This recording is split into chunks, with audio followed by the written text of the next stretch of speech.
Lapės gudrybės. Gyveno toks labai didelis žmogus, ilga nosimi. Turėjo jis liesą arklį.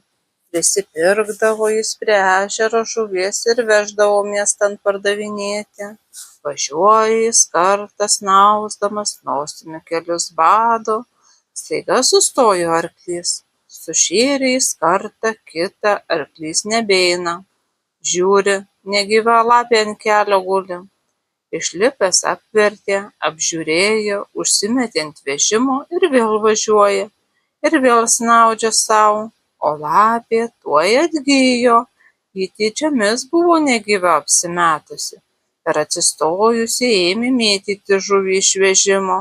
Kai žmogus grįžtelėjo, pamatė lapę jau stačia stovint vežime, o žuvies nebėra, nespėjo ir botagu sušerti, kai lapė paspruko iš vežimo. Lapė susirinko žuvį krūvon, nusinešė pamiškėn ir ėda. Beėdant ateina vilkas. Ką gi tu čia, kūmutėl, ėdi, klausia vilkas. Ogi žuveles, atsako lapė. Duok bent kelias ir man. Tai tinginys, ar negali pats pasigauti? Kaipgi pasigausi?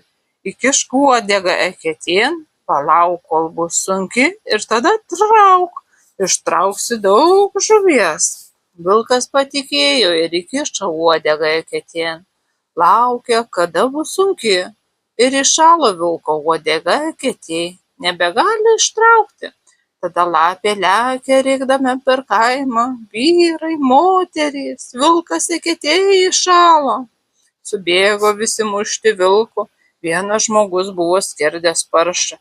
Tai iš greitumo paliko kibirą ant kraujo ant kiemo ir kartu su kitais nulėkė vilko mušti. Lapė parvertė kibirą, palakė kraujo, išsivoliojo visą kraujuje ir vėl nulėkė pamiškėn. Atsisėdusi vėl ėda žuvį. Žmonės vilkui davė, kol jis įšalusią uodegą nusitraukė ir paspruko. Pamiškėje atranda lapę. Tai, kūmutėlė, kad įkišai mane šuns smaltuvėn.